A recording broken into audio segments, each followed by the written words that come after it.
My girlfriend taunted, "You can't afford my lifestyle." So I walked away. Months later, karma made her pay the price. I'm 34. The first time I saw Jessica, she had this confidence that felt contagious, the kind that made people turn and take notice without trying.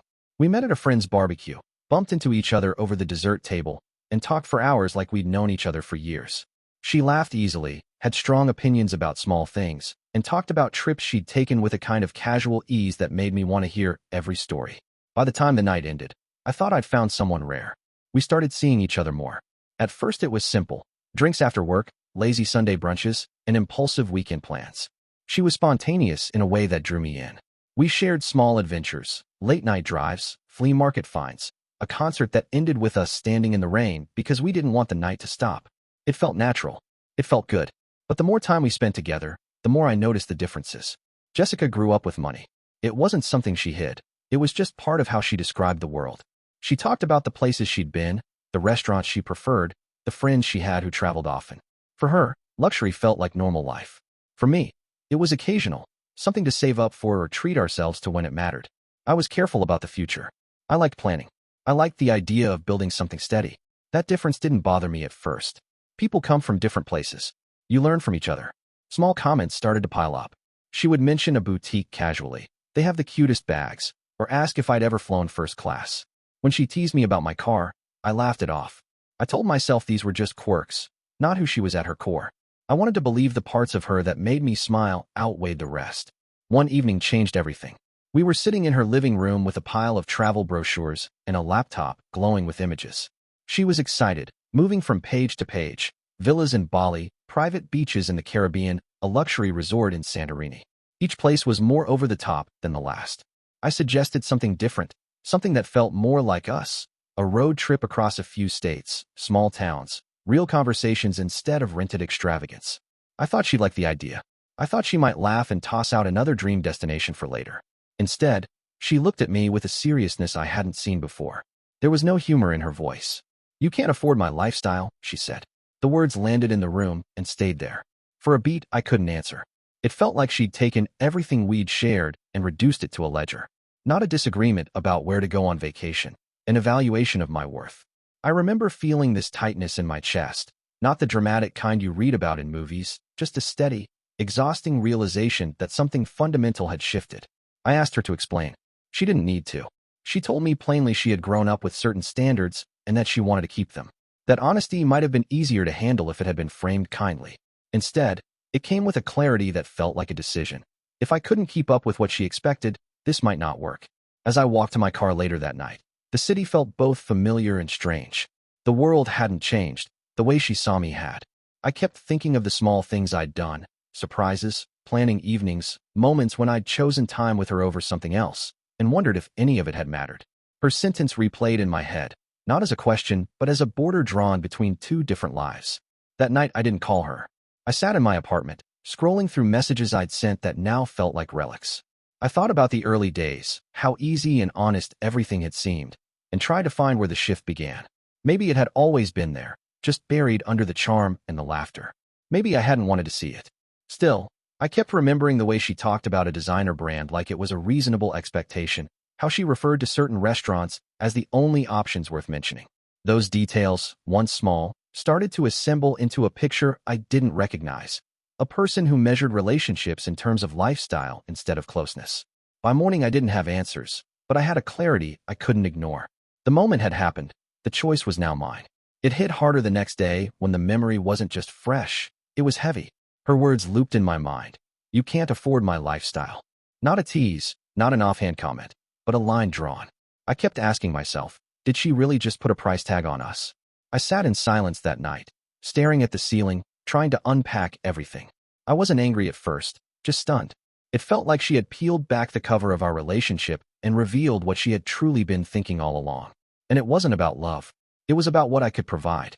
When I confronted her, I didn't raise my voice. I asked, "What did you just say?" I needed to hear her repeat it, maybe even backtrack. Instead, she leaned back in her chair, folded her arms, and said calmly, "I'm being honest. I grew up with standards. I like traveling, nice restaurants, the finer things. You're great, but if you can't keep up, maybe this isn't going to work." That moment was a mix of anger and heartbreak. It wasn't just about the money. It was about respect, about being seen as more than a wallet. I realized then that she didn't view me as an equal partner. She viewed me as someone who either could or couldn't fund the life she thought she deserved. I left her apartment in a haze. The drive home was quiet except for that one sentence circling in my head. You can't afford my lifestyle. It felt less like a statement and more like a judgment, like she had weighed me on a scale and found me lacking. I started thinking about the things I'd done over the past year. The birthdays I carefully planned, the times I skipped outings with friends to save for something special for us, the effort I put into making her feel valued. None of that mattered to her. The only thing that did was whether I could meet the price tag she had set for herself. That thought made me angry. Not the loud, explosive kind of anger, just the slow burn that doesn't go away. I wanted to remind her of every sacrifice, every plan, every small thing I'd done out of love. But what would that change? If she truly saw me that way, no list of gestures would matter. I spent the next couple of days trying to shake it off. I wanted to convince myself maybe she didn't mean it the way it sounded. Maybe she had spoken in frustration or without thinking. But deep down, I knew she had meant every word. The look in her eyes hadn't been playful or careless. It had been clear, almost rehearsed. And that clarity hurt more than anything else. I realized then that I was at a crossroads. I could either swallow my pride, keep trying to meet her expectations, and hope she would eventually see me for who I was, or I could face the reality that she already had, and it wasn't enough for her. That weekend, I stayed home. No plans, no dinners out, no texts asking if she wanted to come over. For the first time in months, I let myself sit with the silence. It was uncomfortable, but it was also honest. I couldn't unhear those words, and I knew they weren't going away. Over the next few days, I carried her words like a weight I couldn't set down. At work, at the gym, even while making dinner, it was always there in the back of my mind. You can't afford my lifestyle. I thought about confronting her again, asking if she really meant it, hoping maybe she'd soften and say she didn't. But every time I replayed the moment in my head, I remembered the way she looked at me, steady, confident, almost like she'd practiced the line before saying it. That wasn't a slip-up. That was who she really was. Once I accepted that, everything I'd brushed aside before became harder to ignore. Like the way she'd order the most expensive wine on the menu without even looking at me first. Or how she rolled her eyes when I gave her a gift she thought was too basic. Or the captions she'd post online. Photos of her in designer clothes with tags like, finally, date night. As if it were a prize I had to earn. Before, I told myself those were quirks. Now, I saw them for what they were. Glimpses of someone who measured love in money and status. The hardest part was that I still cared about her. Or maybe I cared about the version of her I thought I knew. The girl who laughed at silly movies, who dragged me into a photo booth at the fair, who danced in the kitchen when she thought no one was watching. That version felt real once. But now, it was buried under expectations I couldn't meet, and maybe never could. The days after her taunt were heavy. I wanted to believe it wasn't the end, that maybe we could meet halfway. But the more I thought about it, the clearer it became. She had drawn a line, and that line was made of money. I started paying closer attention to the little moments between us. When I suggested a quiet night in, she called it boring. When I proposed going to a cozy diner I liked, she barely hid her disappointment. Even our conversations felt like they were slipping away. Instead of asking how my day went, she asked where I planned to take her next. I told myself maybe I was being too sensitive, maybe relationships were about compromise, and this was just her version of it. But compromise works both ways, and I couldn't remember the last time she had bent for me. Lying awake one night, I thought about what I wanted, not just from her, but from a partner. Respect, kindness, a sense that we were building something together, not just feeding into a lifestyle one of us demanded. And as much as it hurt to admit it, Jessica wasn't offering that. She wanted the world, and maybe she deserved it. But I knew, deep down, I couldn't give her what she was looking for, not because I wasn't capable, but because I didn't want a relationship built that way. That realization scared me. It also freed me a little. I hadn't made a decision yet, but I could feel it coming. Something had to give. I needed to be sure before I walked away. A part of me still clung to the idea that maybe Jessica was more than the words she had thrown at me. So I decided to test it, not in some manipulative way, but in a simple, honest way. The following weekend, instead of booking one of her favorite upscale spots, I suggested a small Italian place I knew downtown. It wasn't fancy, but it had good food, warm lighting, and a quiet charm that made it feel like home. I thought maybe, just maybe, she'd see the value in that. The moment we walked in, her face told me everything. She looked around the modest room with its wooden tables and checkered tablecloths, and her smile dropped. She forced out, "This is cute," but the tone said otherwise. I tried to brush it off, keeping my voice steady. I thought it'd be nice to just focus on spending time together. without worrying about price tags. She didn't even hesitate. But that's the thing. I like places with more class. My lifestyle isn't cheap. If you want to keep me happy, you have to understand that. Her words hit like a second strike, confirming what the first had already revealed. She wasn't looking for a partner. She was looking for someone to keep up with the image she wanted to live. I sat there across from her, watching as she scrolled through her phone between bites, barely present in the moment. I didn't argue. I didn't raise my voice. Instead, I just let the silence hang, the kind of silence that says more than words ever could. Driving her home afterward, the air in the car felt heavy. She tapped away at her phone, chatting with someone else, while my thoughts spun in circles. I realized then how lonely it felt to sit beside someone you cared about and still feel completely unseen. When I dropped her off, she leaned in with a casual, "Thanks for dinner," as if the night had been nothing out of the ordinary. But for me, it was everything. It was the turning point. I sat in my car for a while after she closed the door behind her. The streets were quiet, but inside me, it felt like a storm. That line about her lifestyle played again in my head, but this time, I wasn't stunned. I wasn't confused.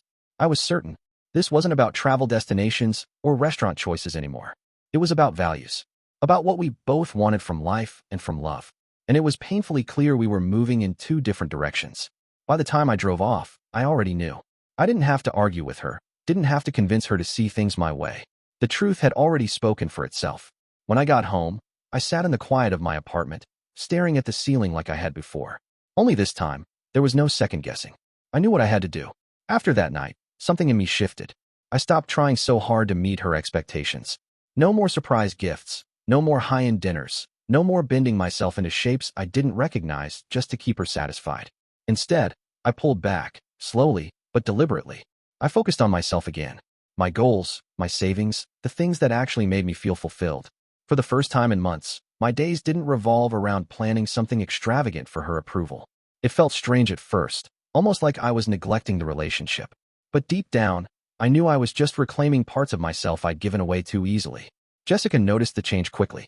Her calls became sharper, her texts shorter. One night she asked, "Why aren't you planning anything special for us anymore?" I kept my voice calm. Because love shouldn't be about money. Her answer was immediate, almost like she had practiced it. Then maybe I need someone who can give me what I deserve. That was it. The final crack. I didn't fight. I didn't beg. I just looked at her and said, "Then maybe you should." The next day, I ended it. There were no tears on her part, no pleas to stay. Instead, she gave me a small, satisfied look, like she'd been expecting it all along. Before walking out, she left me with one last line. "You'll never find someone like me." At the time, those words stung. But even then, a part of me knew they weren't the threat she meant them to be. A few weeks later, word spread through our mutual friends. Jessica had moved on quickly. Her new boyfriend was older, wealthy, and the kind of guy who flaunted it openly. Sports cars, designer watches, expensive trips. From the outside, it looked like she had upgraded. Her Instagram was full again, lavish dinners, foreign beaches, boxes wrapped in shiny ribbons. The kind of life she said she needed. At first, I felt a dull ache seeing it, like maybe I hadn't been enough after all. But the more I thought about it, the more I realized she hadn't upgraded. She had simply traded one life for another, and not for love, for appearances. And here's the thing. Money can buy the lifestyle she wanted, but it can't buy respect. It can't buy real care. I reminded myself of that every time the ache crept in. And slowly, it started to fade. At first, Jessica's new life looked like everything she had ever wanted. My friends would show me her posts, her on a yacht, her at five-star hotels, dressed head to toe in brands I couldn't even pronounce. She looked radiant in the pictures, always smiling, always holding a glass of champagne. From the outside, it seemed like she had landed her dream. But life isn't Instagram. I started hearing things here and there through mutual friends.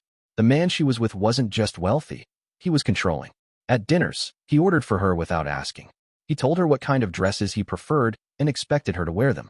He paid for everything, yes, but every payment came with strings attached. One friend told me she had confided, "It feels like I'm living in a golden cage." That phrase stuck with me. She had the money, the luxury, the lifestyle she demanded, but none of the freedom, none of the respect. Meanwhile, I noticed how different my life felt without her. The pressure was gone. I had weekends to myself again. I started taking small trips, nothing flashy, just places I'd always wanted to see. A road trip with a buddy to the mountains, a weekend camping by a lake, a solo drive along the coast. They weren't luxury experiences, but they were mine, and they felt more real than anything I'd done trying to keep up with Jessica's standards. And the best part? I wasn't drained anymore. Financially, emotionally, I was steady. For the first time in a long time, I felt free. But Jessica? The cracks in her perfect life widened quickly. Her new boyfriend wasn't interested in her stories, her laughter, or her ideas. He was interested in how she looked standing next to him, how she fit into his image of success. She had traded one kind of emptiness for another, and now she was realizing the cost. Friends said she complained more often, that she missed the small gestures, flowers on a random Tuesday, nights cooking together, inside jokes that didn't need to be posted online to feel real. At first, I almost felt sorry for her. Almost. But then I remembered her words, the way she had dismissed me so easily, reducing me to whether I could afford her. She had chosen this path, and now she was learning that sometimes getting exactly what you think you want can turn out to be the worst thing of all. As for me, every day I felt lighter, like I'd walked away just in time. It was a couple of months later when I ran into a mutual friend at a bar. We caught up over a beer, and eventually Jessica's name came up. I wasn't the one to bring it up. He did, almost with a shake of his head. Man, she's not as happy as she looks online, he said. I raised an eyebrow, but stayed quiet. He leaned in a little. That guy she's with? He treats her like she's part of his furniture. Pays for everything, sure, but controls everything too. Where they go, who she can see, even the clothes she wears sometimes. And when she complains, he just says, "You wanted the lifestyle. This is the price." I sat back and let that sink in. Karma had spoken louder than I ever could. Meanwhile, my own life had taken a turn for the better. Without the constant financial drain and emotional pressure, I had room to breathe again. My savings grew, and I finally started checking things off my own list, trips I wanted to take, goals I had pushed aside. I hiked through Colorado, did a road trip with friends, even took a solo weekend just to reset. None of it was flashy, but it felt real. And for the first time in a long time, I felt at peace. Then one evening, out of nowhere, I got a text from Jessica. "I miss you. You actually cared about me." He doesn't. For a split second, my heart stumbled. Old memories surfaced. The laughter, the late-night drives, the moments that had once felt special. But just as quickly, I remembered the rest. The way she looked at me when she said those words, the way she dismissed my efforts, the way she reduced me to a paycheck. I sat with my phone in my hand for a while. I could have ignored her, or written a long reply explaining everything I felt. But in the end, all I typed was one word: goodbye. And I meant it. Looking back now, I realized that night in her apartment, when she told me I couldn't afford her lifestyle, was the best thing that ever happened to me. It forced me to see her for who she truly was, and to see myself more clearly too. Because love built on money isn't love at all. You can dress it up, cover it with vacations and handbags, post it all over social media, but in the end it crumbles. The right person won't care about the price tag. They'll care about the effort, the sincerity, and the partnership. Jessica showed me her truth in one brutal sentence, and walking away from it gave me mine. I appreciate you watching till the end. Hit that subscribe button and stay tuned for more content.